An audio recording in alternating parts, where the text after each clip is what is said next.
c'est le fameux why dont je parlais tout à l'heure, c'est que parfois, elles ont... Et alors, c'est peut-être le problème le plus récurrent que je vois d'ailleurs, c'est que c'est des personnes qui veulent aider tout le monde. Et du coup, je prends souvent l'image que tu donnes du podologue, et je le reprends souvent d'ailleurs en appel, cette image-là, que bah, si par exemple tu as mal au pied, ça fait longtemps que ta personne, t'as pas de solution pour ton mal de pied, tu vois un médecin généraliste qui fait ça, et qui fait les pieds, puis tu as un spécialiste à côté avec la plaque, où il est spécialiste podologue depuis 30 ans, bah, tu vas aller voir le spécialiste podologue. Et du coup, c'est quelque chose que je vois régulièrement en appel, des personnes qui veulent aider tellement de gens, qui savent plus en fait où donner de la tête. Et c'est ça que je voulais dire tout à l'heure quand je parlais de focus, c'est qu'en fait, c'est des personnes qui ne savent pas qui elles ont vraiment envie d'aider. Oui. Ils ont vraiment Et envie ça, d'aider.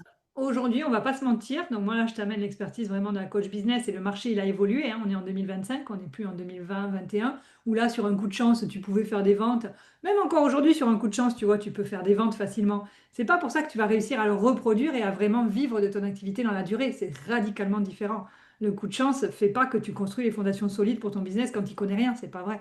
C'est Parce qu'être exactement. entrepreneur, c'est un vrai métier. Mais souvent, quand tu es coach au départ, tu as une formation de coaching ou de thérapeute, tu n'as aucune connaissance du métier d'entrepreneur. Tu n'y connais rien, on va pas se mentir. Donc, pour moi, le premier truc, c'est ça, c'est déjà soi-même trouver notre compétence, notre unicité. Ça, c'est déjà tout un chemin. Et surtout, qui on a envie d'accompagner en face. Et ça va être un peu à la croisée des chemins entre nous, ce qu'on sait faire, ce qu'on aime faire, et puis les personnes vers qui naturellement on va être crédible, parce que ça va naturellement leur donner confiance. Donc on va beaucoup moins ramer, entre guillemets, pour être attractif envers ces personnes-là. Moi, je Exactement. prends souvent l'image, tu sais, hein, avec mes clients, tu connais cette image de l'océan et du bocal. Tu te souviens de cette image? C'est soit tu veux être un minuscule poisson dans un océan plein de requins et de baleines, qui sont tous les gens qui font la même chose que toi, mais en mieux. Donc là, bon courage pour exister, pour vivre de ton activité. Soit tu te crées un aquarium, c'est-à-dire là, c'est vraiment, tu pars de qui tu es, de ton alignement intérieur, avec qui j'ai envie de bosser, pourquoi je suis hyper légitime face à ces personnes-là. Ça se travaille, hein, la légitimité, hein, c'est pas un truc qui tombe du ciel, hein. Ça aussi, c'est un vrai sujet chez les gens qu'on accompagne.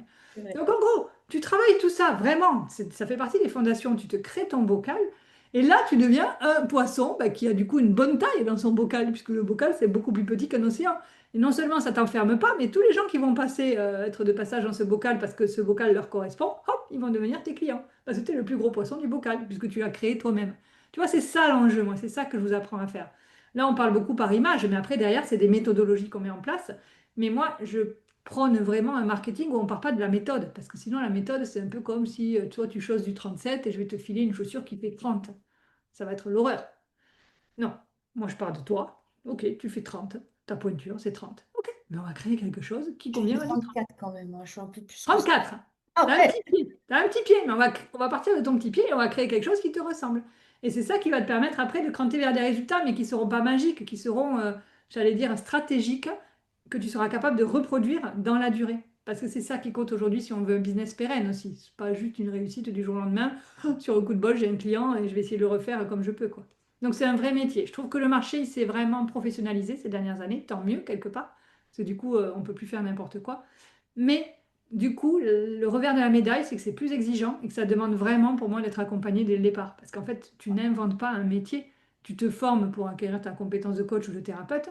Ça me paraît juste insensé de dire je ne vais pas payer pour me former, pour me faire coacher, pour mettre en place la jambe entrepreneuriale que je ne connais pas, que j'ignore. Donc j'ai tout à apprendre dessus, puis après le mettre en place à partir de qui je suis et après avoir du succès avec ça. Tu vois? Oui, et puis malheureusement, en fait, ou heureusement d'ailleurs, mais quand par exemple, puis c'est vrai, quand tu es coach et t'es thérapeute, tu te dis, bon, en fait, si tu prends pas un accompagnement, moi c'est comme ça vraiment que je le vois et que je le vois avec le recul,